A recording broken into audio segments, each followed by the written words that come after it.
আল্লাহ কইছে এই নবীর কথা মানতেন, তাই আল্লাহর কথা মানা হবে। কোরআন শরীফ এই নবীর কথা মানলে জান্নাতি, না মানলে দুজুকি। মানলে আবু বকর, না মানলে আবু জাহেল। আপনারা কি আবু বকর হবেন না আবু জাহেল হবেন? নবীর কথা মাইন্না না না মাইন্না? আচ্ছা, আবু বকরের দাম আর আবু জাহেলের দাম এক দাম হইব? কই লেগতালি আর কই জুতার কালি। যে আবু বকর সিদ্দিকের জন্য হাদিস লেখে 8টা বেহেশ আন্দোলন করতেছে, ওহন থেকে না 1400 বছর আগের থেকে আন্দোলন করতেছে 8টা বেহেশ আবু বকরের ভাইবার লেগে। অন্য নবীর উম্মতেরা আন্দোলন করতো বেহেশ পাইবার লেগে, আর বেহেশ আন্দোলন করে আখিরি নবীর উম্মত নিবার লেগে।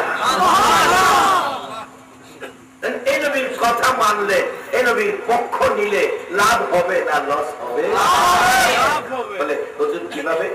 নবীজির হাদিস, নবীজি ওয়াজ করেন, সাহাবীদেরকে নিয়ে আলোচনায় বসলেন।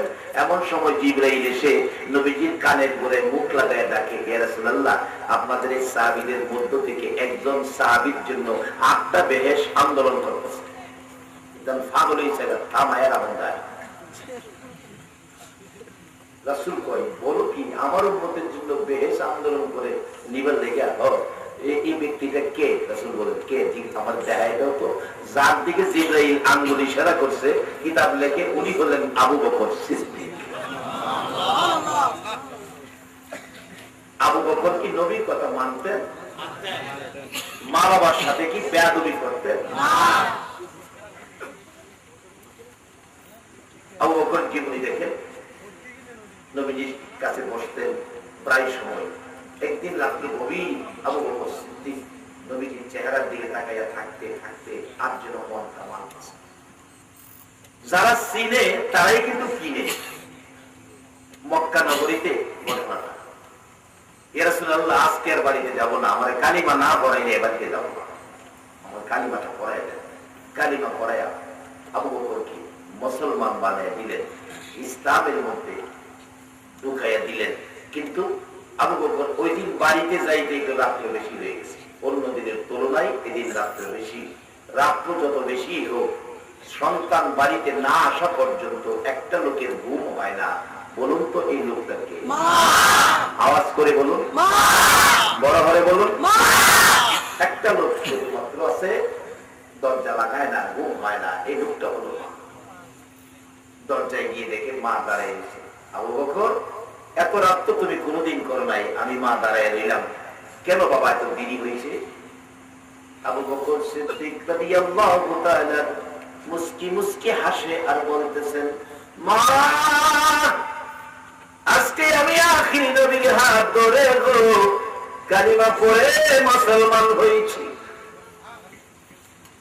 এই কথা বলতে দেরি আবু বকরের মা আবু বকরকে মারতে দেরি করে নাই, 2 হাতে থাপ্পড় শুরু করলো। বাপদাদার ধর্ম ছেড়ে দিয়ে তুমি কোন সাহসে মুহাম্মদের ধর্ম গ্রহণ করেছো? আবু বকরকে মারতেছে মা। আবু বকর শুধু হাসে, একটুও কাঁদে না। মা বলতেছে, দাঁড়াও, তোমাকে কি শাস্তি দিব এবার তুমি বুঝে নিও। ঘর থেকে বাহির হয়ে গভীর রাত্রে চিল্লা চিল্লি করতে থাকলে, পুরুষ জড়ো হয়ে গেছে, কি ব্যাপার, কি হলো তোমার?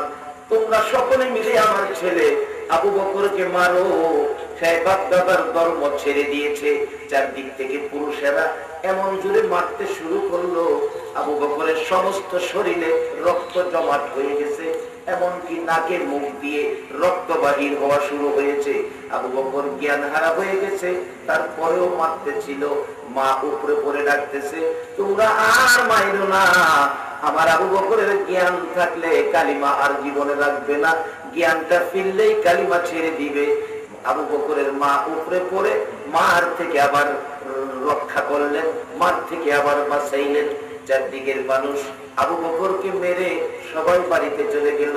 রাত্র হয় না, আবু বকরের জ্ঞান ফিরে না, সমস্ত শরীরে রক্তাক্ত, সকাল হয়ে গেলে আবু বকরের মা এক গ্লাস পানি লইয়া ডাকতেছে, বাবা আবু বকর, কেন কালিমাটা পড়লা গো বাবা, কেন ইসলাম ধর্ম গ্রহণ করলা?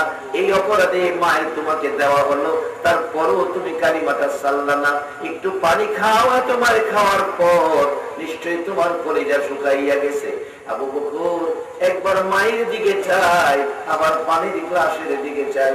মা, মা গো, যে নবীর হাত থেকে কালিমা পড়ার অপরাধে সারা রাত মার খাইলাম, এই নবীর হাতে পানি না দিলে আমি পানি খাবো না। আবু বকরের মা এতিমের মতো তাকিয়ে আছে, এটা কেমন ধর্ম গ্রহণ করে ফেললো আবু বকর? জীবন যাবে তারপরেও নাকি পানি খাবে না, উঠতে পারে না, কষ্ট করে উঠে বসেছে রক্তাক্ত অবস্থায়। আস্তে আস্তে মাটিতে ভর করে দাঁড়িয়ে গেছে, এক কদম দুই কদম করে সামনে হাঁটতে শুরু করেছে। রক্তাক্ত অবস্থায় হাঁটতে হাঁটতে আমার নবী পাকের দরবারে হাজির। আমার নবী ডাকে, রে আবু বকর, তোমার এই অবস্থা কেন, রক্তাক্ত কেন, কে তোমারে মারছে? আবু বকর বললেন, ইয়া রাসূলুল্লাহ, কালিমা পড়ার অপরাধে আমার মা এইভাবে আমাকে মারছে, এলাকার লোকদেরকে দিয়ে আমাকে মার খাওয়াইছে কালিমা ছাড়ার জন্য। নবী গো, আমি কথা দিয়েছি জীবন যাবে গো, কালিমা ছাড়বো। সুবহানাল্লাহ।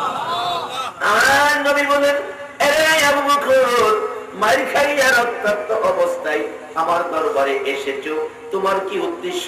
মায়ের বিরুদ্ধে বিচার নালিশ করবে? রক্ত নিয়ে আসছো, তুমি কি মায়ের বিরুদ্ধে বিচার দিবে? উদ্দেশ্য কি তোমার এই? আবু বকর সিদ্দিক বলেন, ইয়া রাসূলুল্লাহ, আল্লাহর কসম, আমি মায়ের বিরুদ্ধে বিচার দিতে আসি নাই।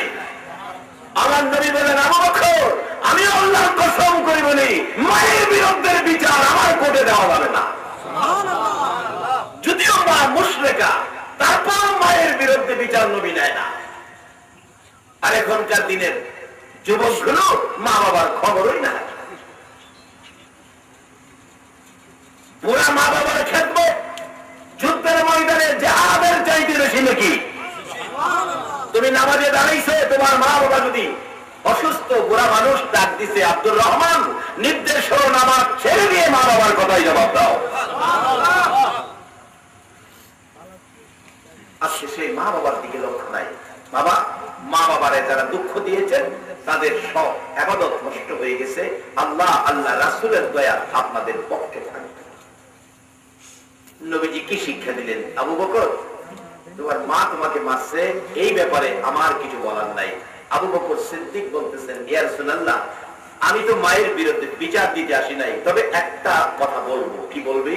আমি জানি রাসূলের দোয়া কবুল হয়। নবী গো, আপনি যদি আমার মায়ের জন্য একটু দোয়া করেন, আমার মন কয় আমার মা মুসলমান। আমার নবী সঙ্গে সঙ্গে হাত তুলছে, ইয়া আল্লাহ, আবু বকরের মাকে ইসলামের মধ্যে কবুল করো। আমি নবী দোয়া করলাম, আবু বকরের মাকে মুসলমান বানিয়ে দাও। বলুন, আমার নবীর দোয়া কবুল হয় কিনা? এদিকে নবীজি হাত তুলছে দোয়া করতে, হাত তুলছে দোয়া করতে, আর এদিকে আবু বকর রক্তাক্ত অবস্থায় দৌড় শুরু করছে। মানুষে দৌড়ছে, আরে তোমার এ মতো তুমি দৌড়তেছো কেন? রাখো, কথা কইও না, আমার যাইতে দাও। কি ব্যাপার? ঘটনা কি? ঘটনা হলো, আমার মার জন্য আমার নবীরে দোয়াত লাগাইছি। আমি দেখতে চাইতেছি দোয়ার পাওয়ার বেশি না আমি আবু বকরের দৌড়ের পাওয়ার বেশি। দৌড়ে মায়ের ঘরের দরজায় ডাকতেছে, মা, মা। ভিতর থেকে মা জবাব দেয়, বাবা আবু বকর, একটু দাঁড়াও, আমি কাপড় পরতেছি। দাঁড়াইলো, দরজা খুলে দেখে কোথাও গেলে যে একটা কাপড় টাপড় পরিবর্তন করে, সেই পরিবর্তন। জিজ্ঞেস করলো, মা কি ব্যাপার? বাবা, আমি গোসল করে কাপড় পরছি, একটা কাজ। কি কাজ? তুমি যে কালকে কাজটা করছো, কালিমা পড়েছো, এটা তো খারাপ করো নাই বাবা, তুমি আমাকে আখিরি নবীর দরবারে নিয়ে যাও, আমিও কালিমা পড়ে মুসলমান হয়ে যাবো। এই নবীর পক্ষে থাকলে লাভ হবে না লস হবে? নবীর পক্ষ নেন না, কি লাভ হবে? যারা নবীর পক্ষ নিয়েছে কি লাভ হবে? আসতেছি সামনে।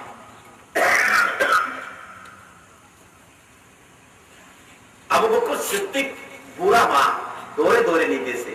নবীজির কাছাকাছি গেলে নবী বসেছিলেন, আবু বকরের বুড়া মা দেখে তাকে সম্মান দেওয়ার জন্য নবী দাঁড়িয়ে গেছে। নবী দাঁড়িয়ে গেছে। এতে কি বোঝা যায় নবীর দাম কমে গেছে? নবী উম্মতের শিক্ষা দেওয়ার জন্য নবী দাঁড়িয়ে গেছে।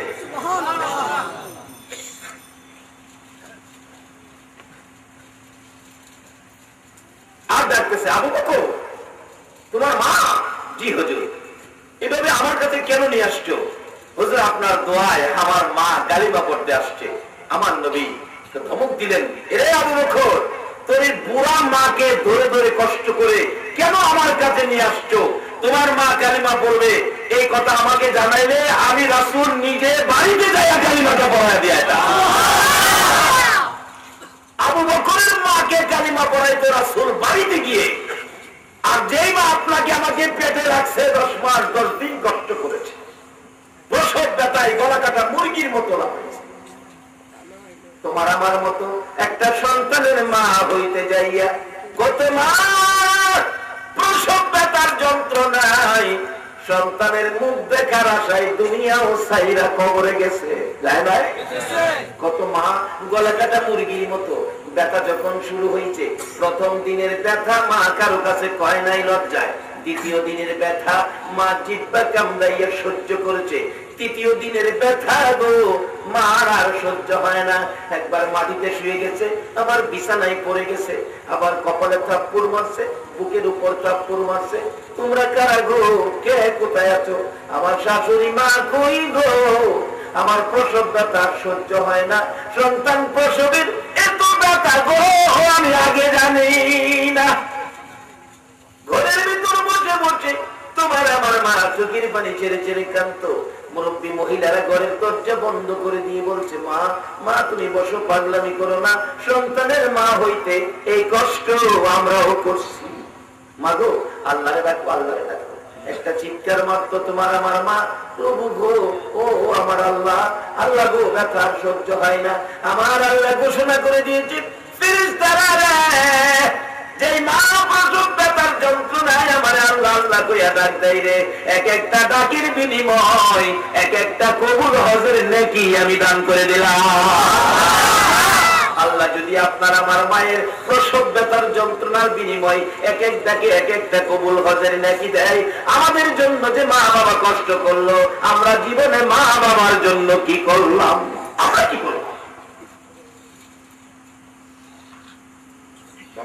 নবীর কথা মানতে বলছে। নবী হলো ইসলাম বোঝাইবার ইঞ্জিনিয়ার। নবীজি কি বলছে হাদিস শরীফে মা বাবা সম্পর্কে? আমি আসতেছি সামনে, আপনাদের কষ্ট হইতেছে না তো? নবী শিক্ষা দিলেন, তুমি কি করো? আমাকে বললে আমি তো বাড়িতে যাই তোমার মাকে কালিমা পড়াইতাম, কেন কষ্ট দিয়ে আমার কাছে আনছো?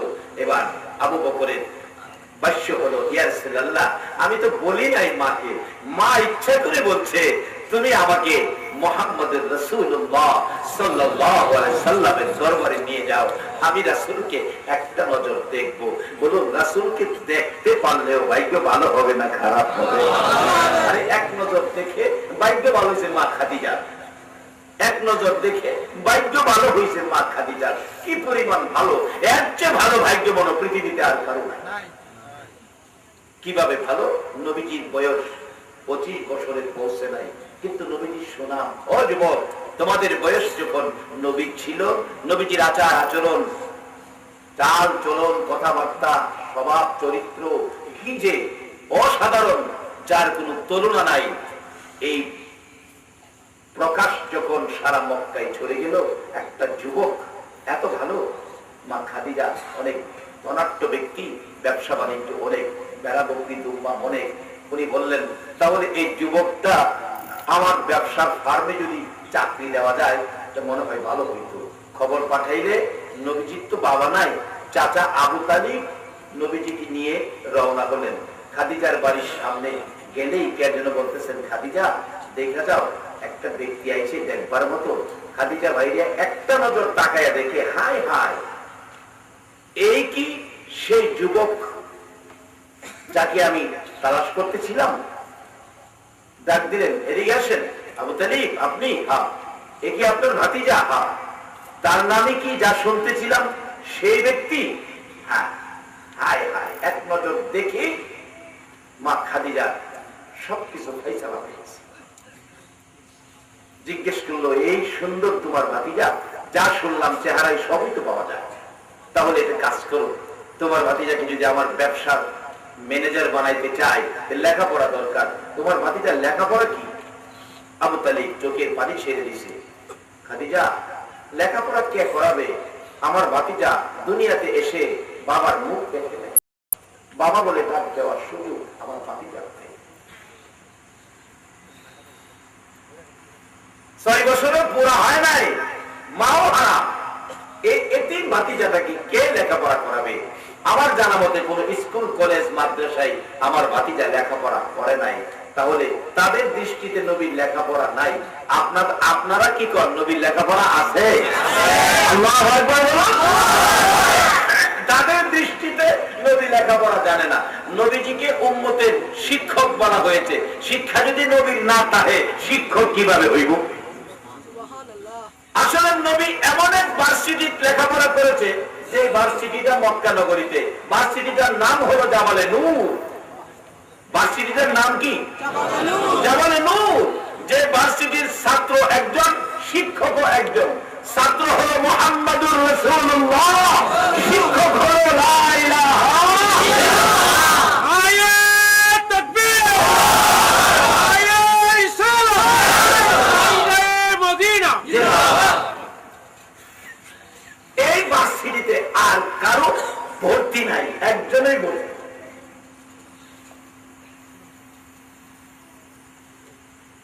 চাকরি তো লেখাপড়া না থাকলে, খাদিজা বলতেছে, ব্যবসায় দেওয়া যাবে না। তবে একটা চাকরি দিতে পারি যেটা লেখাপড়া লাগে না। মরুভূমিতে পাহাড়ে বেড়া বকরি দুমবারে ঘাস খাওয়াইব, রাখালের দায়িত্বটা দিতে পারি। নবীজির চাচা আবু তালিব একবার ভাতিজার দিকে চায়, আবার মরুভূমির রৌদ্রের দিকে চায়, আবার খাদিজার দিকে চায়। রে খাদিজা, এই মরুভূমির রৌদ্রে পূর্ণিমার চাঁদের মতো চেহারা আমার, এই রৌদ্রে কষ্ট করতে আমি চাচা হইয়া দিতে পারি না। এই চাকরি আমি মানতে পারি। আমার নবী কয়, চাচা আপনি অরাজি হয়েন না, রাজি হন, আমি পারবো। চাচা আপনি অনুমতি দিলে আমি চাকরিটা করবো। চাচার অনুমতি চাই। নবী কি শিক্ষা দিয়ে গেল? চাচার অনুমতি নাই চাকরির জন্য, আর অনেক দিনে বাপের অনুমতিও নেয় না। এই সালে আমি গজল বলেছি, মা বাবার কথা মতো যেজন চলে না। বলুন, মা বাবার কথা মতো যেজন চলে না, আল্লাহ নবীজির দয়া তারা পাবি না। আরে আল্লাহ নবীজির দয়া তারা পাবি না। মা বাবাকে দুঃখ দিলে নামাজে রোজা যায় বিফলে। মা বাবাকে দুঃখ দিলে নামাজে রোজা যায় বিফলে। মার কলিজায় আঘাত দিলে খোদা সহে না। মার কলিজায় আঘাত দিলে খোদা সহে না। আল্লাহ নবীজির দয়া তারা পাবি না। আরে আল্লাহ নবীজির দয়া তারা পাবি না। মা বাবা অতি আপন, মা বাবার কর যতন। মা বাবা অতি আপন, মা বাবার কর যতন। তিন কথার সাথে পায়া বইলা যায় না। তিন কথার সাথে পায়া বইলা যায় না। আল্লাহ নবীজির দয়া তারা পাবি না। আরে আল্লাহ নবীজির দয়া তারা পাবি না। তোবার জলে ডাইকা বলে মা বাবার দোয়া পেলে। তোবার জলে ডাইকা বলে মা বাবার দোয়া পেলে। দুঃখ কষ্ট যাবে চলে, কিছুই রবে না। দুঃখ কষ্ট যাবে চলে, কিছুই রবে না। আল্লাহ নবীজির দয়া তারা পাবি না। আরে আল্লাহ নবীজির দয়া তারা পাবি না। আমার নবী কি শিক্ষা দিলেন? চাচার অনুমতি ছাড়া কাজে যাইতে রাজি না। চাচার অনুমতি আর আমার বাপের অনুমতি ওই কেউ নিতে রাজি না। কি লাভ হবে নামাজ পড়ে? কি লাভ হবে মুফতি মুফাসসির মুহাদ্দিস মক্কা মদিনার ইমাম হয়েও মা বাবাকে কষ্ট দিলে কিচ্ছু লাভ, সব শেষ।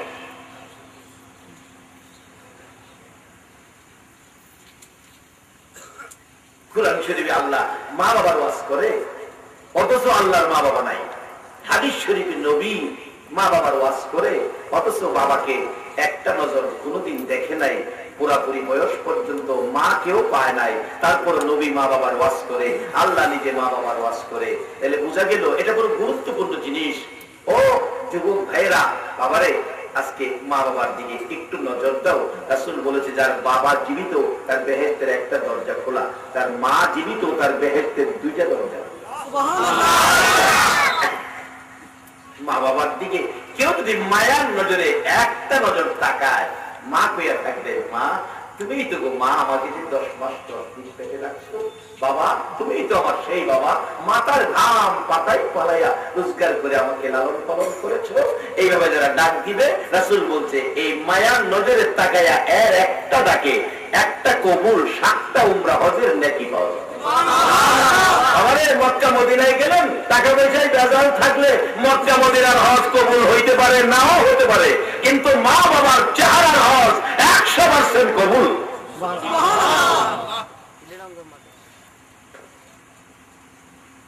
কষ্ট হইতেছে আপনাদের?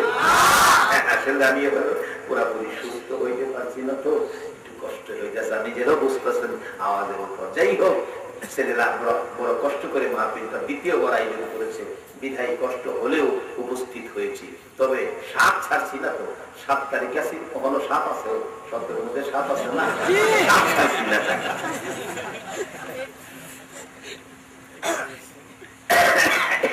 খালি একটা বেশি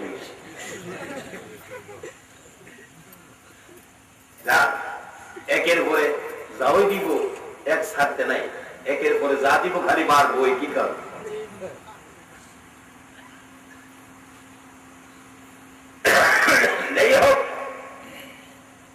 মা খাদিজা বলতেছেন চাকরি একটা দেওয়া যাবে, রাখালের দায়িত্ব।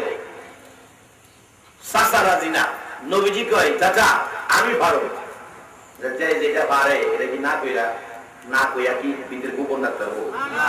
যারা ড্রাইভিং করে দেখছি, ড্রাইভার প্যাসেঞ্জার হয়েছে ঢাকা যাইবে, ওই যে ড্রাইভারটা আসবে, ড্রাইভার না হেল্পার, কিন্তু মেইন ড্রাইভার যে প্যাসেঞ্জার হয়ে বই রয়েছে, এই যে গাড়ি টানে, এই হাতে খালি কই গাড়ি আমি চালাই না, এটা না কইয়া পারতো না, ঠিক আছে? কারণ হয়তো গাড়ি চালাই অভ্যাস, এটা জানে তো। আমাদের এলাকায় এক ভদ্রলোক 1 সের চাউলের ভাত খেতে পারত, কেজি আসেন না, কেজি বেরিয়েছে, ধরুন কেজি, ধরেন 1 কেজি চাউলের ভাত খেতে পারত। তারে কেউ কাজ করবার লাগিয়া জমিতে নিছে না, 1 কেজি ছেলের ভাত খায়, একা হয়ে খা, 3 কেজি খাই লেগো আর কাজ করবো।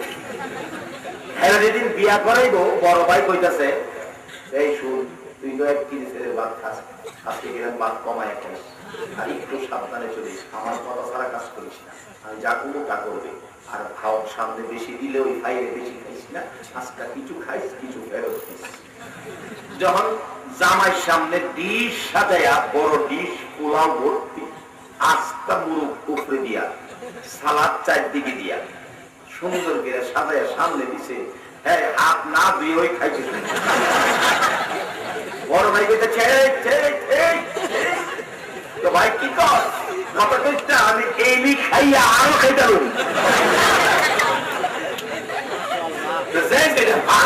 না পেয়ে পারে। মরুভূমি আবু তালিবের জন্য মরুভূমির রৌদ্র, বলুন আমরা নবীর জন্য কি মরুভূমির রৌদ্র? যেই নবীর রৌদ্রের মধ্যে বাহির হলে মেঘের টুকরা এসে নবীর উপর কি করে? এই নবীর উম্মত যদি হইতারেন, আল্লাহর কসম আল্লাহর রহমত এসে আপনাদেরকে ছায়া দিবে। শুধু রহমত না, মেঘের টুকরাও দিবে। কাকে দিবে? একজন আল্লাহর ওলির জীবনী, নামটা আমার খেয়াল নাই, উনি ঘুমের মধ্যে নবীজিকে স্বপ্নে দেখে, নবীজি দাড়ি মোবারক এভাবে খাওয়া যাইতেছে, অনেক সময় দাড়িতে খাওয়া যায় না, একখান দাড়ি মোবারক ভাঙ্গিয়া জমিনে পড়ে গেছে। ওই আল্লাহর ওলির স্বপ্ন যুগেই এর দাড়ি মোবারক হাতে নিছে, নবীজি দাড়ি মোবারক জমিনে পড়ে থাকবে না, না এটা হয় না, হাতে নিচে ঘুমের মধ্যে। ঘুম থেকে উঠে দেখে সত্যিকারে অর্থেই দাড়ি মোবারক হাতে। আসলে নবীর স্বপ্ন কিন্তু স্বপ্ন নয়, এটা 100% বাস্তব। কারণ নবীর সুরত শয়তানের ধরার ক্ষমতা নাই। আল্লাহর সুরত দরকার, নবীর সুরত ধরার ক্ষমতা নাই। আল্লাহ বলছে আমার সাথে বাড়াবাড়ি করো, কিন্তু আমার নবীর সাথে বাড়াবাড়ি মেনে নিব না। আমি আল্লাহর তুই তুক্কার ব্যবহার করো, আমার নবীর তুই তুক্কার আমি আল্লাহ মেনে নিব না। সেই নবী আমাদের নবী, আমরা সেই নবীর উম্মত। এর চেয়ে বড় পাওয়ার পৃথিবীতে আর কিছু নাই। দাড়ি মুবারক কি করবো, কই রাখবো? নবীজির দাড়ি মুবারক তার জীবনী লেখে অবশেষে টুপির ভিতরে, মাথার টুপির ভিতরে সেলাই করে দিয়ে এরা মাথার টুপির মধ্যে রাখে। নবীজির দাড়ি মুবারক টুপিতে থাকার কারণে উনি রৌদ্রের মধ্যে বাহির হলে আকাশের মেঘের টুকরা এসে উপরে ছায়া দিত। এই নবীর আদর্শ যদি আমাদের কাছে থাকে, নবীর প্রেম যদি আমাদের কাছে থাকে, বলুন আল্লাহ রহমত এসে আমাদেরকে ছায়া দিবে না? কিভাবে দিবে? আসতেছি সামনে। বাবারা ভাইয়েরা, নবীজি বলতেছেন চাচা আমি চাকরিটা পারবো, আপনি অনুমতি দেন। চাচার অনুমতি চাইতেছে। আবু তালিব অবশেষে বলছে ভাতিজা আমার তো কষ্ট হয়, কিভাবে তোমারে এই মরুভূমির রৌদ্রের মধ্যে দায়িত্ব দেই। চাচা আমি পারবো। যাও ঠিক আছে, তুমি পারলে অনুমতি দিলাম। মা খাদিজা বলেন হ্যাঁ ঠিক আছে, সকাল থেকে দায়িত্ব বেড়াবতি রুম বানিয়ে মাঠে দেয়। সকালবেলা নবীজি ডাকতেছে, ম্যাডাম কয়টা বকরি, কয়টা দুম্বা, কয়টা উট, কয়টা বেড়া আমারে গোয়েন্দা দিবেন তো? ব্যবসা বাণিজ্যে মালামাল কি আছে না আছে গোয়েন্দা তারে বুঝাই দিবেন না? ক্যাশটা তো সবকিছু বুঝাই দিতে হবে, বুঝাই দেন। খাদিজা কয় এরকম তো কেউ কয় না। কয় না আর আমি বেজাল না, আমি পরিষ্কার নবী, আমি বেজাল মিঠাইতে আইছি, আমি বেজাল সমাজে লাগাইতে আইছি না। আগে আমাদের গোয়েন্দা বুঝাই দেন, পরে আমি দায়িত্ব নেই যাতে আপনার কোনো ক্ষতি না হয়, আমিও আপনার ঠিক সেই রকম বুঝাই দেব। এটা কি শৃঙ্খলা নাকি অশৃঙ্খলা? ইসলাম কিসের ধর্ম? জোরে বলো, শৃঙ্খলার ধর্ম। সেই ইসলামটা বুঝিয়ে দেওয়ার জন্য, সেই ইসলামের ক্যাটালগ চিনিয়ে দেওয়ার জন্য ইঞ্জিনিয়ার হয়েই দুনিয়াতে আসছেন রাহমাতাল লিল আলামিন। দেখা গেল গনতেছে। খাদিজা কয় আপনি গনেন। গনতে গনতে গনতে গনতে ছাগল কন্যা দেহে 1200। ছাগল চিনেন না? চট্টগ্রামে কি কয়? ছাগলের তো কয় সল। সল চাইতে ছাগল 1200 সল কন্যা পাইছে। আরে 4টা সল লইয়া বাইরিয়া দেখেন আমাদের ভাগল বানাই দেব। আর নবীর বন্টনে কয়টা পাইছে? 1200। এই অনুযায়ী তো দুম্বাও আছে, দুম্বা আছে, উট আছে, তারপরে বেড়া আছে, সবগুলি কন্যা নবী গুরুত্ব দিচ্ছে সলের 1200 টাকা। এইখান থেকে কন্ট্রোল করতে হবে। আচ্ছা বলুন আমরা নবীরে সকল প্রাণী চিনি কিনা? আল্লাহ যে ঘোষণা দিচ্ছে ওমা আরসালনাকা ইল্লা রাহমাতাল লিল আলামিন। নবী কি কয়েকটা প্রাণীর জন্য রহমত না সকল প্রাণীর জন্য? আমরা না চিনলেও সকল প্রাণী আমার নবীরে চিনে। কন্যা বুঝা ভাইয়া যার যার শাখায় রুমে ঢুকে ঢুকে গলার থেকে রশি সব চাইরা দিতেছে। চাইরা দিয়ে ভাইও ভাইও ম্যাডাম ডাকতেছে, ও রাখাল এ কি করতেছেন? অন্য রাখালেরা তো বাইন্দা নিয়ে ঠিক মতে আনতে পারে না, 2, 4, 5, 10টা বাগে খায়লা, না হয় হারায়া যা, এতগুলি একসাথে নিয়ে ঠিক রাখতে পারে না। আর আপনি চাইরা দিতেছেন। নবীজি কয় খাদিজা আপনি এই চিন্তা করবেন না, আমি দায়িত্ব নিছি তো, যা যাইব তাই আবার ফিরে আইব, একটাও নষ্ট হবে না। বলে কি এটা কেমন রাখাল? খাদিজা কয় আশ্চর্য, দেখতেও আশ্চর্য, কথাবার্তাও আশ্চর্য, কাজগুলিও দেখবো। খাদিজা নিজের কাজ বন্ধ করে দেখতেছে কি করে। দেখেন নবী সব ছাইরা আগে আগে যায়, পিছে পিছে সব লাইন দিয়ে দেয়। তোমার নেতা আমার নেতা বিশ্ব নবী মোস্তফা। আগে দিয়া এই নেতৃত্ব মাইনা পিছে পিছে সব প্রাণী পশুরা যাইতেছে, আর আমরা উম্মত হয়ে নবীর মানে এর চেয়ে দুঃখের আর কি আছে? যাইতে যাইতে খাদিজা দেহে কি আশ্চর্য, একটা ওই দিক সেদিক যায়, অথচ চারটা ছাগল নিয়ে বাইরে দেখেন, একটা ঘুরতি মেরে আপনি খাওয়াইবার দেখে নিবেন, এরপর একটা ঘুরতি মেরে আপনার গ্যাস লাগাই দিচ্ছে, আবার একটা পিছের থেকে গতিতে হেমে টানতেছে, আরেকটা পিছে খাওয়াইছে হেরে টানবেন, গলার রশি ছিঁড়া দেবো, হ্যাঁ সামনে এই চরিত্র ছাগলের আছে কিনা? কিন্তু নবীজি ছাগল ছেড়ে রয়ে যাইতেছে, নবীজি পরশে, শুধু আমাদের নবী না, সকল নবী রাসূলগণকে দিয়ে আল্লাহ ছাগল বলাইছে। নবী রাসূলের পরশে ছাগল যাওয়ার কারণে ছাগলের দাম বাড়ছে না কমছে? ফার্মের মুরগ কোন, দেশি মুরগ কোন, গরুর গোশত কোন, মহিষের গোশত কোন, বলুন তো সবচেয়ে দামি কিসের গোশত? আল্লাহু আকবার। নবীর পরশে গেলে যদি ছাগলের গোশতের দাম বেড়ে যায়, এই নবীর উম্মত হইয়া কবরে গেলে আমরা দাম বাড়তো না? নবীজি কয়, খাদিজা আপনি এই চিন্তা করবেন না, আমি দায়িত্ব নিছি তো, যা যাইবো তাই আবার ফিরে আইবো, একটাও নষ্ট হবে না। বলে কি এটা কেমন রাখাল? খাদিজা কয়, আশ্চর্য, দেখতেও আশ্চর্য, কথাবার্তাও আশ্চর্য, কাজগুলিও দেখবো। খাদিজা নিজের কাজ বন্ধ করে দেখতেছে কি করে। দেখেন নবী সব ছাইরা আগে আগে যায়, পিছে পিছে সব লাইন দিয়ে যাইতেছে। তোমার নেতা আমার নেতা বিশ্ব নবী মোস্তফা, আগে দিয়া এই নেতৃত্ব মাইনা পিছে পিছে সব প্রাণী পশুরা যাইতেছে, আর আমরা উম্মত হয়ে নবীর মানে এর চেয়ে দুঃখের আর কি আছে? যাইতে যাইতে খাদিজা দেহে কি আশ্চর্য, একটা ওই দিক সেদিক যায়, অথচ চারটা ছাগল নিয়ে বাইরে দেখেন, একটা ঘুরতি মেরে আপনি খাওয়াইবার দেখে নিবেন, এরপর একটা ঘুরতি মেরে আপনার গ্যাস লাগাই দিচ্ছে, আবার একটা পিছের থেকে গতিতে হেমে টানতেছে, আরেকটা পিছে খাওয়াইছে হেরে টানবেন, গলার রশি ছিঁড়া দেবো, হ্যাঁ সামনে এই চরিত্র ছাগলের আছে কিনা?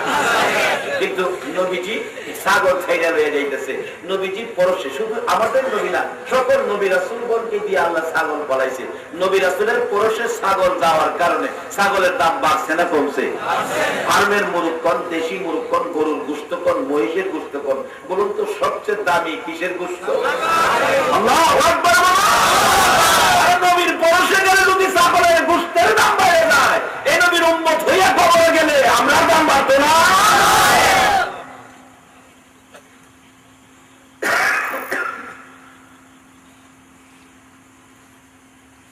খাদিজা দেহে যাইতেছে, আর দেখা যায় না মরুভূমির অর্ধেক রাস্তা। অবশেষে তার জীবনী লেখে, খাদিজা তার বিল্ডিং, বাড়ির বিল্ডিং এর ছাদের উপর উঠছে, ছাদের উপর উঠে তাকাইয়া দেখে কাণ্ড কারখানা, মেঘের টুকরা এসে ছায়া দিয়ে রাখছে, আর নবী যাইতেছে, পিছে পিছে সব যাইতেছে, মরুভূমিতে যাইয়া সব ঘাস পানি খাইতেছে, মাঝে মাঝে আইসা নবীজির কাছে হাজিরা দেয়, আবার কেউ কেউ নবীজির চেহারা মুবারকে জিব্বা দিয়া চাটে। খাদিজা কই, এই কি খেতে পারে? এরকম রাখাল তো আর দিন নাই। আল্লাহ কো, এরকম ব্যক্তি আমি সৃষ্টি হই করি নাই, দেখবে কই থেকে?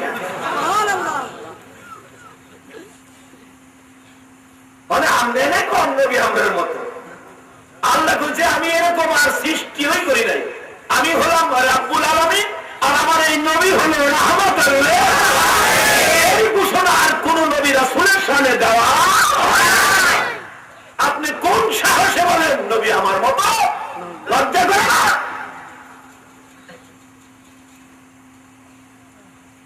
আমি কি কথাগুলো বুঝাইতে পারতেছি?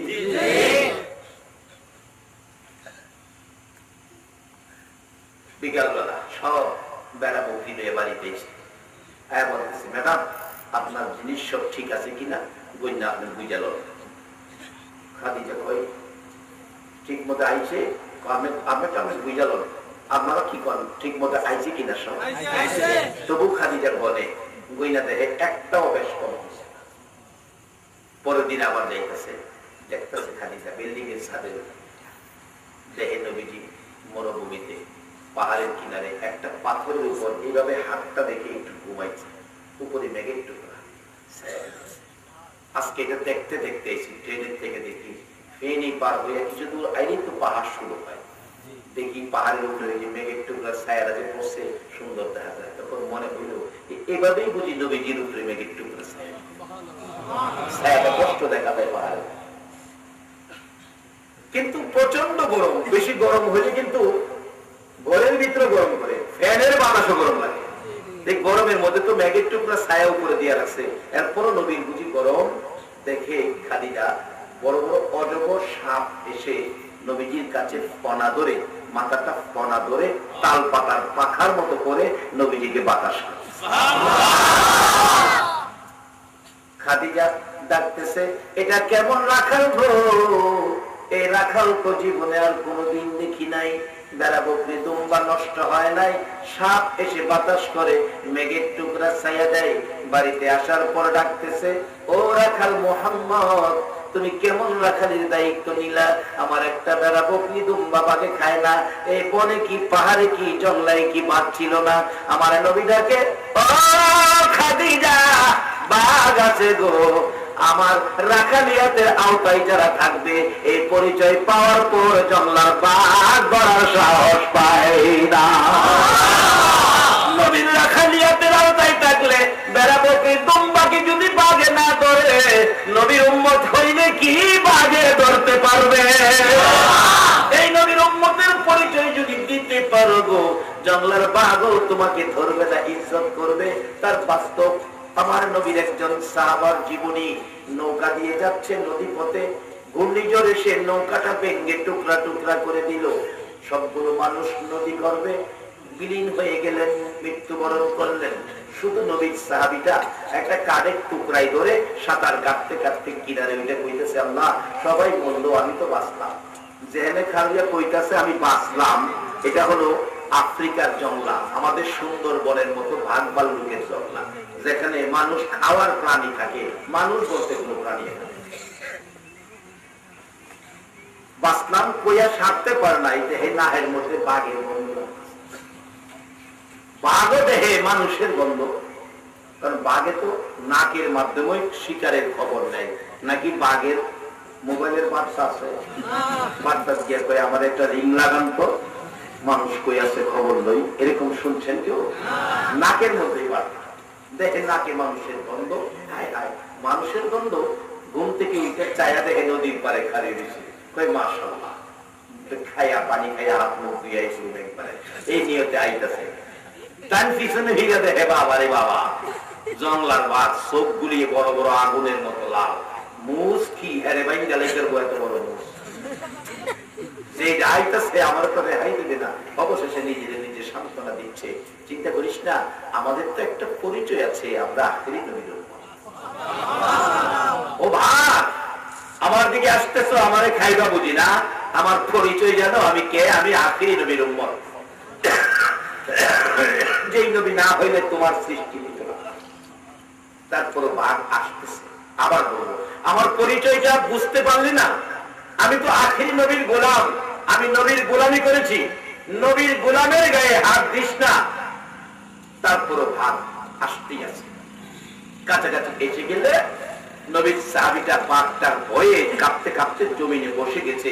বাঘ ডাকতেছে, প্রভু গো আমার জবান খুলে দাও, তোমার নবীর গোলামের সাথে কথা বলি। নবীর পক্ষে গেলে আল্লাহ বাঘের জবান খুলে কিনা? হরিণের জবান খুলেছে, ঘোড়ার জবান খুলেছে, সাপের জবান খুলেছে, গুই সাপের জবান খুলেছে, গাছের জবান খুলেছে, মৃত গাছ জীবিত করে দিয়েছে। কতটা ঘুমো শেষ করা যাবে না। এবার বাঘের জবান খুলে গেছে, বাঘ ডাকতেছে, ও নবীর গোলাম তুমি ভয় পাইতেছো কেন? আমি তোমার খাইতে আসি নাই তো, যার গোলামীর পরিচয় দিয়েছো তোমাকে খাওয়া যাবে না, আমি আসছি তোমাকে মদিনার পথ দেখাইয়া দেওয়ার জন্য।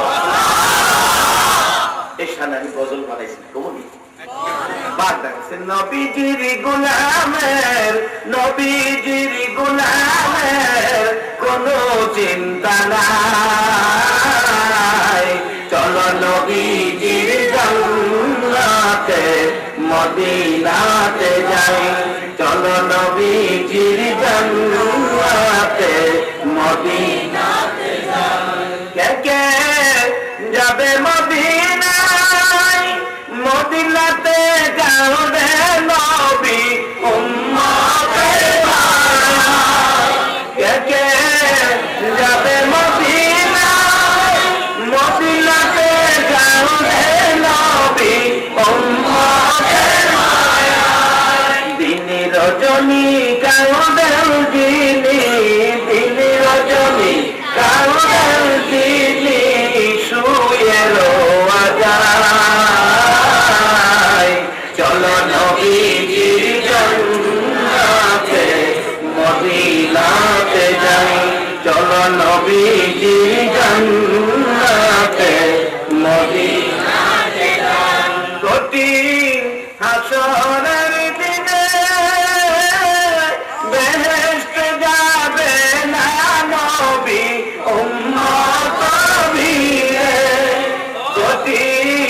হাসরের দিনে বেহেশত যাবে না নবী উম্মত নিয়ে মাফ করিয়ে দিবেন আল্লাহ মাফ করিয়ে দিবেন আল্লাহ নবীর ওসিলায়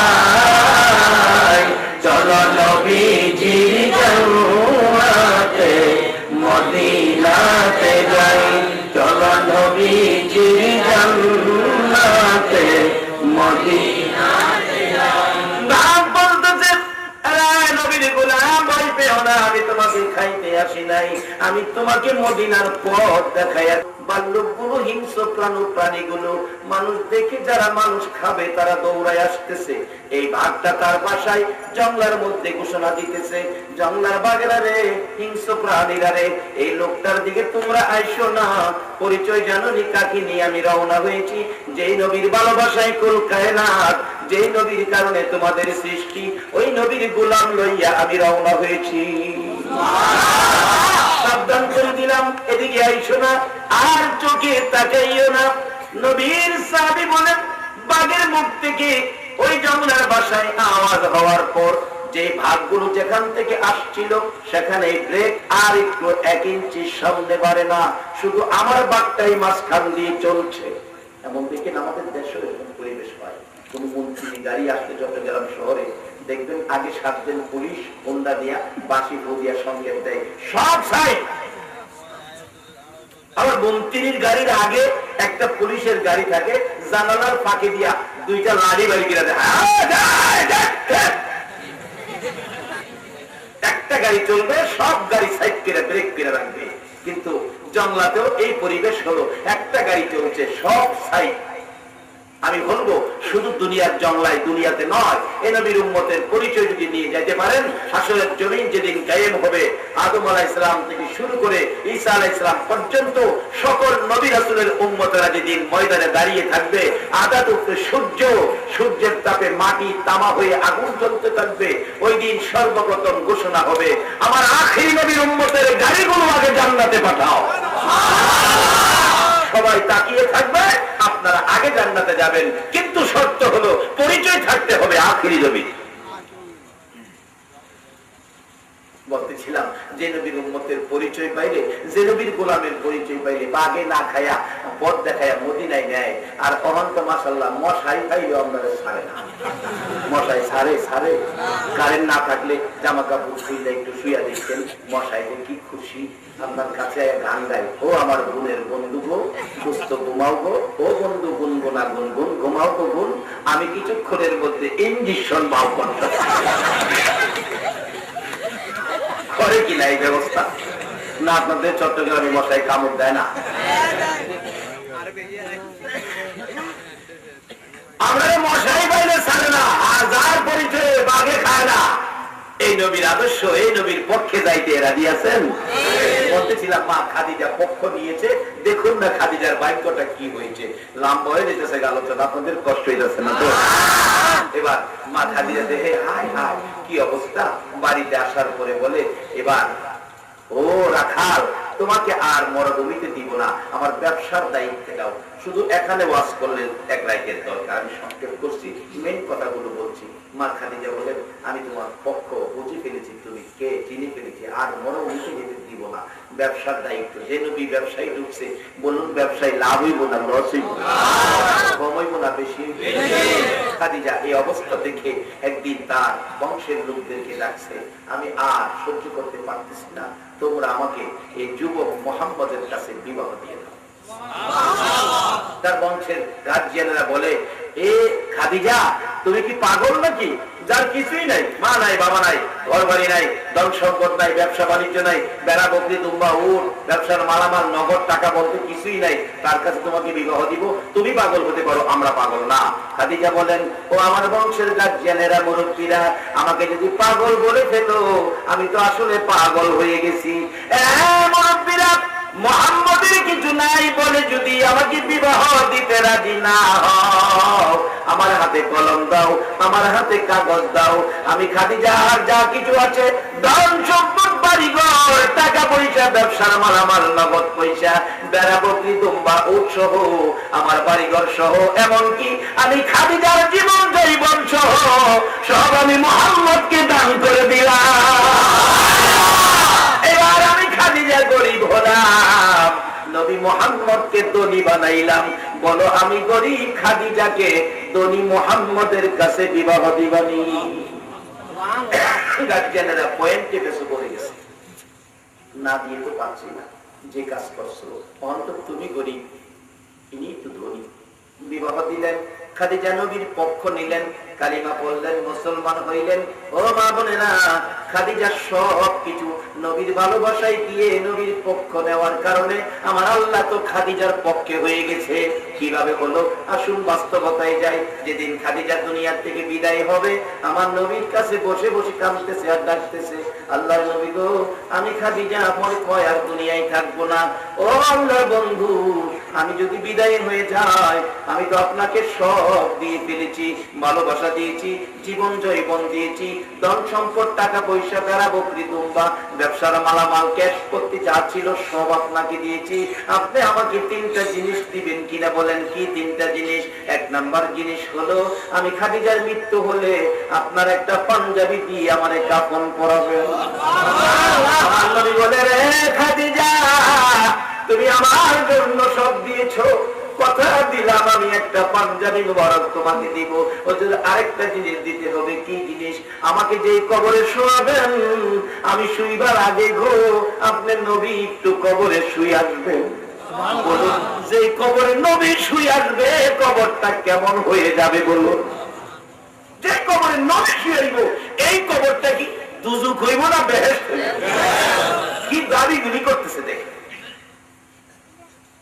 যে কবরে নবী শুয়ে আইব, খাদিজার ধারণা এই কবরটা বেহেশতের টুকরো হইব। বাস্তব বেহেশতের টুকরা নবী ঘরে গেলে হয়, দুনিয়াতেই হয়। ভারতের একটু ইতিহাস, একটু সময় ভারতের ইতিহাস গুলো।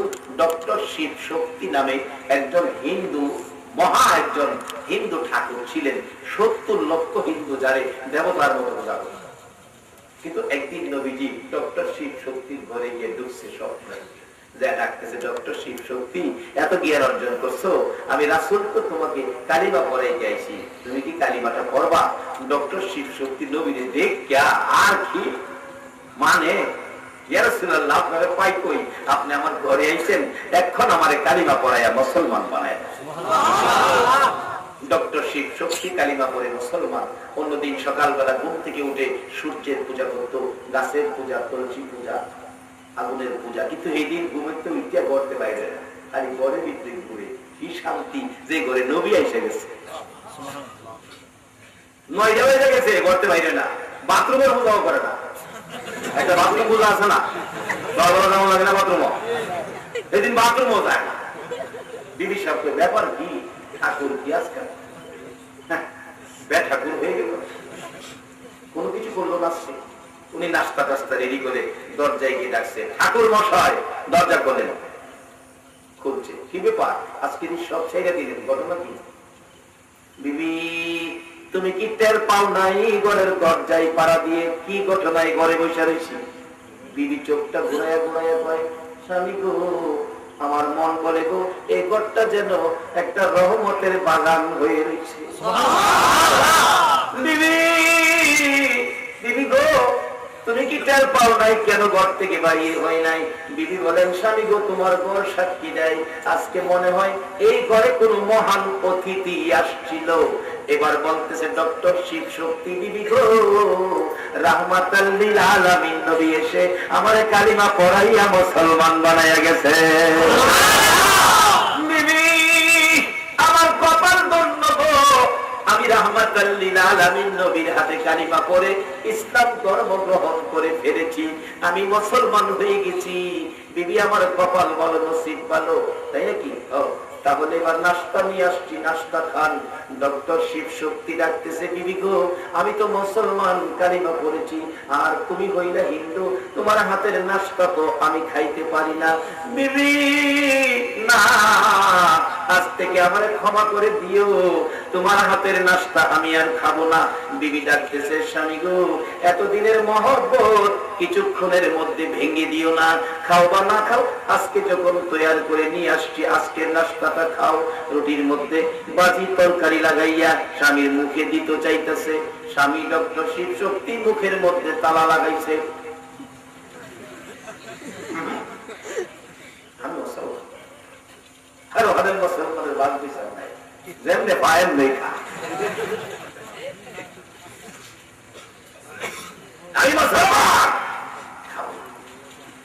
স্বামী এতদিনের মহব্বত ছেড়ে দিলাম, ডক্টর শিব সত্যি কয় এমন এক নবীর মহব্বত অন্তরে ঢুকাইছি, এখানে আর কারো মহব্বত রাখতে রাজি না।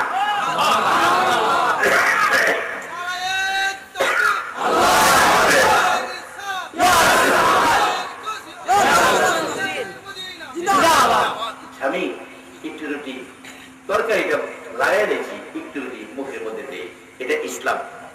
নবীজি বলছে স্ত্রী স্বামীর মুখে খাবার দিবে, স্বামীও স্ত্রীর মুখে খাবার দিবে।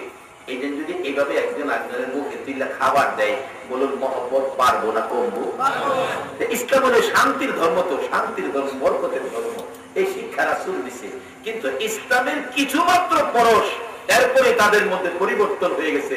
আর আমরা ইসলাম লয়া জন্ম নিয়েও আমরা পরিবর্তন হয় না। বিবি কয় স্বামী খান না, খান। অবশেষে খাইতই না, অবশ্যই ডাকতেছে, স্বামী আর গোপন রাখতে রাজি না, খান গো, ধাক্কা দিয়ে সরাইয়া দিয়েন না।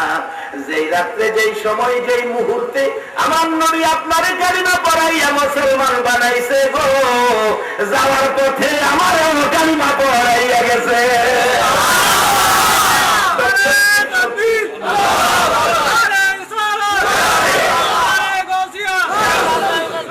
ডক্টর শিব শক্তি দুইটা হাত বাড়াইয়া ডাকে, বিবি, বিবি গো, আয় আমার বুকে আয়, নাস্তা না তোর হাতও খাবো, আয়। যেই ঘরে রহমতের নবী গেল, বলুন এই ঘরটা রহমত বরকত হইল কিনা? সেই আবদারটা করেছে আমার নবীর প্রাণ প্রিয় বিবি মা খাদিজা, হুজুর আমার খবরে আপনি একটু শুয়ে আসবেন। যাও, ঠিক আছে। 3 নাম্বার দাবিটা হলো মুনকির নকিরের সওয়ালের জবাব আপনি রাসূল আমার পক্ষ থেকে দিবেন। বলুন কবরের ভিতরের জবাব নবী উপরে থাইকা দেওয়ার ক্ষমতা আছে কিনা? আমার নবী মদিনার জমিন থেকে শুইয়া বাংলার জমিনে উম্মতের খবর নেওয়ার ক্ষমতা নবীর আছে কিনা? মা খাদিজার 3 কথা মতো আমার নবী রাজি হলেন। যেদিন খাদিজা দুনিয়া থেকে বিদায় হলেন, কথা মতোই নবী সব কাজ করে। কবরের পাশে, মাথার পাশে নবী বসে আছে, সবাই চলে গেলেন, আমার নবী খাদিজার কবর ছাড়তেছেন না। সাহাবীরা বলেন কি ব্যাপার? নবী বলেন, সাহাবীরা গো, তোমরা টেনশন করো না, খাদিজার সাথে কথা ছিল, মুনকির নকিরের সওয়ালের জবাব আমি দিব। খাদিজা আমারে বহুত কিছু দিয়েছে, আমি খাদিজার পক্ষে 3টা কাজ করব। ঘন্টার পর ঘন্টা পার হয়ে গেল, মুনকির নকির কবরে আসতেছে না। আমার নবী পেরেশান হয়ে গেলে আমার আল্লাহ ডাকে, জিবরাইল যা রে যা, আমার বন্ধুর কাছে যা। বন্ধু খাদিজার কবরে আর বসে থাকতে হবে না, বন্ধুরে বলো বন্ধু যেন বাড়িতে চলে যায়। যেদিন বন্ধুর ভালোবাসায় মা খাদিজা জীবন জৈবন ধন সম্পদ টাকা পয়সা বেড়া বকরি বাড়িঘর সব দান করে দিয়েছিল, সেদিন আমি আল্লাহ খাদিজার পক্ষে গিয়েছিলাম। আজকে বন্ধুর পক্ষে খাদিজা সবকিছু দান করে দিয়ে বন্ধুর ভালোবাসার মালা গলায় পড়ার কারণে আমি আল্লাহ খাদিজার পক্ষে আছি। মুনকির নকিরের সওয়ালের জবাব আমার নবীর দিতে হবে না রে, আমি আল্লাহ নিজেই আদায় করে দিয়ে দিলাম।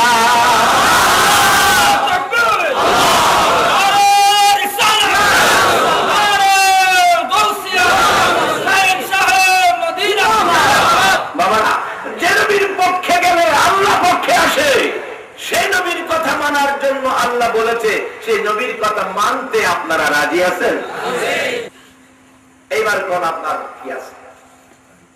2টা চোখের পানি ছেড়ে দিয়ে হাত বাড়াইছে মায়ের দিকে, মা, মাগো, তুমি সারা এই জগতে আমার আপন কেহ না। আমার নবী বলেছে, উম্মতেরা রে, এই মায়ের পায়ের নিচেই তোমাদের জান্নাত। নিজের জীবন দিয়ে একজন ব্যক্তি আছে সন্তানকে বাঁচাইতে, ইনি হলেন মা। এবার মৌলবী বলতেছেন, ভাই এতে অতীতে কইতেন সব আমার, এবার কত আপনার কি আছে? বলছে, ভাই তুমি ঠিক আছো, আমি এতদিন বেজালে ছিলাম, মা সারা জগতে কেউ নাই, আর আমার তো কিছুই নাই, কেউ আমার পক্ষে না, আমি আখেরাতের জন্য কিছু রোজগার করব। আখেরাতে রোজগার শুরু করেন মা বাবার মন সন্তুষ্টি রেখে, মা বাবাকে খুশি রাইকা নামাজে যান, মা বাবাকে খুশি রাইকা মসজিদ বানান, মা বাবাকে খুশি রাইকা হজ করতে যান, মা বাবাকে খুশি রাইকা ওয়াজ শুনতে যান। মা বাবারে কষ্ট দিয়া এই কাজগুলি করেন না, কোনো লাভ হবে না। হাদিস শরীফে রাসূল বলেছে, নামাজের চাইতে, সদকার চাইতে, রোজার চাইতে, হজের চাইতে, উমরার চাইতে, আল্লাহর রাস্তায় জিহাদ করার চাইতে বেশি নাকি যদি মা বাবারে সাধারণ ব্যবহার দিয়ে কেউ খুশি করতে। সুবহানাল্লাহ, সুবহানাল্লাহ। আল্লাহ আমাদেরকে সেই বুঝ, সেই শক্তি, সেই তৌফিক দান করো। সকালে বলুন আমিন। আসুন দোয়া শরীফ করি। আল্লাহুম্মা আমিন। ربنا ظلمنا أنفسنا وإن لم تغفر لنا وترحمنا لنكونن من الخاسرين رب ارحمهما كما ربياني صغيرا رب العالمين মায়ার নজরে তাকায়া দেখো তোমার আদরের বান্দারা রাত্র একটা পার হয়ে গেছে গো আল্লাহ। তোমার আদরের বান্দারা আরামের ঘুম ছেড়ে, আরামের বিছনা ছেড়ে, তুমি যার ভালোবাসায় কোন কায়নাত বানাইছো, ওই নবীর প্রেমের মালা গলায় লইয়া এই পর্যন্ত কষ্ট করে ওয়াজ শুনেছে। দুটো করে হাত তোমার গাফফার নামের দুয়ারে বাড়াইছে, একবারে খালি হাত বাড়াই নাই। তুমি যার উপরে ফেরেশতাদেরকে নিয়ে দুরূদ ও সালাম পাঠ করো, ওই নবীর উপর দুরূদ ও সালাম মদিনা পাঠাইলাম গো আল্লাহ। আমাদের দুরূদ ও সালাম গুলো পাখির মতো উড়াইয়া উড়াইয়া দয়ার নবী মায়ার নবীর কদম মুবারকে পৌঁছাইয়া দাও। দুরূদ ও সালাম উসিলা করে, আজকের মাহফিল উসিলা করে, আল্লাহ গাউসে পাকের স্মরণ উসিলা করে আমরা যারা হাত বাড়াইছি, আমাদের তামাম জিন্দেগীর গুনাহগুলো ক্ষমা করে দাও। আল্লাহ জানি দুনিয়ায় থাকবো না, তারপরেও শয়তানের দুকায় পড়ে, দুনিয়ার মায়ায় পড়ে কত গুনাহ করে ফেলেছি, তুমি ছাড়া কেউ জানে না গো আল্লাহ। তোমার জানা সকল গুনাহগুলো লইয়া তোমার কোটে আসামি হইয়া হাত বাড়াইছি। ফিরাইও না, ঘুরাইও না, কার জীবনে কত গুনাহ হিসাব জিগাইও না, কে মেয়ে কে পুরুষ কাউরে কিছু কইও না। আজকের মাহফিলের উসিলায় সবাইকে মাফ করে দাও। আল্লাহ জীবনের গুনাহ ক্ষমার আসার দরখাস্তের পর আরেকটা দরখাস্ত করি, তুমি কিন্তু রাগ হইও না। আমি জানি না গো, এত রাত্রে যারা বসে মোনাজাতের অপেক্ষায়, কার মনে জানি ব্যথা মানাই, কার মনে জানি দুঃখ বাবা নাই গো, বাবা নাই। কত মানুষ আমাদের আশপড়শি মা মা কইয়া ডাকে গো, আমার তো মা ডাকার সুযোগ নাই। কত মানুষ আমার আশপড়শি বাবা বাবা কইয়া ডাকে, আমরা তো একটা বাবা কইয়া ডাক দেওয়ার সুযোগ পাই না। কে জানি হাত বাড়াইছে মায়ের অভাবী, কে জানি হাত বাড়াইছে বাবার অভাবী। এ মা বাবার অভাব কি আর পুরা হবে গো আল্লাহ? এই আল্লাহ কাজ করে এই মা বাবা যার কবরে গো, আর দেরি করো না, এই মুহূর্তে ওই সকল মা বাবার কবর জান্নাতের বাগান বানাইয়া দাও। আল্লাহ মায়ের অভাবীরা কি করে, বাবার অভাবীরা কি করে নিজে দেখেছি। ঈদের দিন সকালবেলা 8-10 বছরের একটা বাচ্চা ছেলে ঈদের দিন রাস্তায় দাঁড়াইয়া কাঁদে। লোকেরা জিজ্ঞেস করলে ছেলেটা জবাব দেয়, আমি কান্দি আমার বয়সের ছেলেদেরকে মা গোসল করাইয়া জামা পরাইয়া দেয়, বাবা আঙ্গুলে ধরে ধরে ঈদগায় লইয়া যায়। আমার এদিকেও গোসল করাইল না, জামা পরাইল না, আঙ্গুলেও ধরার সুযোগ দিয়ে আমার হইল না। একটা ছেলে তার বয়সের বাবার আঙ্গুলে ধরে নতুন পায়জামা পাঞ্জাবি পরে ঈদগায় যাইতেছে, পিছে পিছে যায় আর কান্দে। লোকটা জিজ্ঞেস করে, বাবা কান্দ কেন? চাচা কান্দি, এই ছেলেটা কার? আমার ছেলে। আপনি কি ছেলের বাবা? ও চাচা আমি কান্দি, আমার বাবা কই? এইভাবে জামা কাপড় পরাইয়া আমার আঙ্গুলে ধরে ঈদগায় কে নিবে? ওই বাবা মাথায় হাত তোলায় আদর করতেছে, বাবা তোমার কি বাবা নাই? না আমার বাবা নাই। ছেলেটা কাঁদতে থাকলে পাড়া প্রতিবেশী মহিলারা চারদিক ঘেরাও করে ফেলেছে, মাথায় হাত তোলাইয়া মায়া করতেছে, বাবা কান্দিস না, মা নাই, কাঁদলে কি হবে? এবার মাথায় হাত তোলায় আদর করলে ছেলেটা কাঁদলে আর দেখে, আপনারা কারা গো? আমার মাথায় হাত তোলাইলেন, আমার মা যদি একবার হাত তোলাইতে না জানি আমার কত শান্তি লাগবে। আজকের মাহফিলে যারা হাত বাড়াইছে গো আল্লাহ, আর দেরি করো না, এই মুহূর্তে ওই সকল মা বাবার কবর জান্নাতের বাগান বানাইয়া দাও। মা বাবা যার দুনিয়াতে আছে হায়াত বাড়িয়ে দাও। মা বাবা কেমন জিনিস পূজার তৌফিক ছেলে মেয়েদেরকে দান করে দাও। আল্লাহ গো আমার আব্বা জানের হায়াত বাড়াইয়া দাও। আল্লাহ খাস করে আজকের মা যারা করেছে, এই কমিটির যুবকদের বংশধর মুরব্বী যারা কবরে, সকলের কবর জান্নাতের বাগান বানিয়ে দাও। আল্লাহ দেশি বিদেশি প্রবাসী ভাইদের সহযোগিতায় আজকের মাহফিল দ্বিতীয়বার প্রতিষ্ঠিত হয়েছে।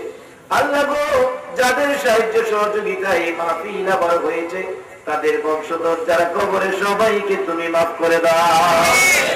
আল্লাহ খাস করে আজকের মাহফিলে এই পর্যন্ত যারা কষ্ট করেছে, আমি জানি না আমাদের মধ্যে কার কি আশা, কার কি ব্যথা, সকলের ব্যথা দূর করে মনের আশা পুরা করে দাও গো আল্লাহ। আমাদের মধ্যে যারা অভাবী, অভাব দূর করে দাও।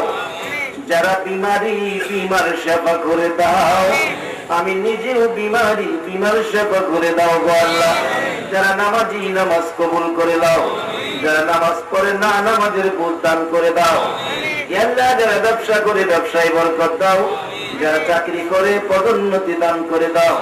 যারা গৃহস্থী করে, করবে, জমির ফসলে বরকত দাও। আল্লাহ কাজ করে যারা বিদেশ থাকে গো, অনেক বিদেশি বাইরে মাহফিলে সহযোগিতা করেছে, সকল বিদেশি ভাইদেরকে হেফাজতে রাখো গো আল্লাহ। যারা বিদেশ যাবে তাদের মনের আশা পুরা করে দাও গো আল্লাহ। আল্লাহ খাস করে যাদেরকে ছেলে মেয়ে দিয়েছ, সকলের ছেলে মেয়েদেরকে নেক হায়াত বাড়িয়ে দাও। ছেলে মেয়েদেরকে অকালে মৃত্যু দিও না। মা বাবার কলিজায় আগুন জ্বালাইও না। ছেলে মেয়েদের মুখে এতিমের দাগ লাগাইও না। ছেলে মেয়েদের মা বাবার হায়াত বাড়াইয়া দাও। আল্লাহ খাস করে মাওলানা নিজামী সাহেব, নিজামী সাহেব কিবলা, আল্লাহ শত্রুদের আক্রমণে অসুস্থ, আল্লাহ একজন নবীর আশে, তোমার নবীর গুণগান গাইব। আল্লাহ ওনার পক্ষ থেকে এই মাহফিলে সকলে মিলে তোমার কাছে সেবা চাই। আল্লাহ ওনাকে সেবা দিয়ে নেক হায়াত বাড়িয়ে দাও। আল্লাহ যারা ওনার সাথে নবীর আশিকের সাথে দুশমনি করেছে, তাদেরকে হেদায়েত দিয়ে দাও। আল্লাহ তাদেরকে হেদায়েত দিয়ে দাও। হেদায়েত যদি তোমার দিতে ইচ্ছে না হয়, তোমার বিচারের কোর্টে যা ফয়সালা হয় তা তুমি করো। আল্লাহ খাস করে ওনাকে তুমি সুস্থ করে নেক হায়াত বাড়িয়ে দাও। আল্লাহ যাদের জন্য নাম উল্লেখ করে দোয়া চেয়েছি, আল্লাহ তাদেরকে তুমি শান্তির ফয়সালা করে দাও। আজকের কমিটির যুবকদেরকে নেক হায়াত বাড়িয়ে দাও।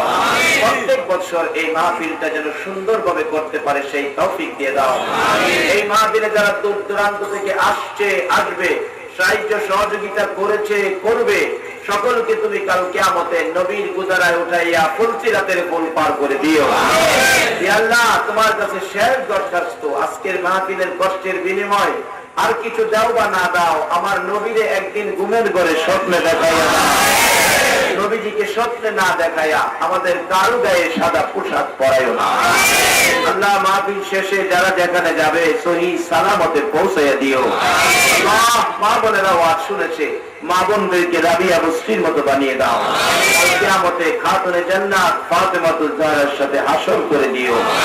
আল্লাহ, আমরা যারা হাত বাড়াইছি আমাদের সকলকে আপদ বিপদ আযাব গজব অ্যাক্সিডেন্ট বালা মুসিবত শয়তানের শয়তানি দুশমনের দুশমনি হইতে বাঁচাইয়া রহমত বরকত শান্তি দ্বারা ভরপুর করে দাও। আল্লাহ, চট্টগ্রামের সকল সুন্নি উলামায়ে কেরামগণকে হেফাজতে রাখো। আল্লাহ, শেরে বাংলা সহ চট্টগ্রামের জমিনে যত ওলি আল্লাহগণ ঘুমিয়ে আছে সকলের রুহানি ফয়েজ আমাদেরকে নসিব করে দাও। রব্বানা তাকাব্বাল মিন্না ইন্নাকা আনতাস সামিউল আলিম وتب علينا يا مولانا إنك أنت التواب الرحيم وصلى الله تعالى على خير خلقه محمد وعلى آله وأصحابه أجمعين بحق لا إله إلا الله محمد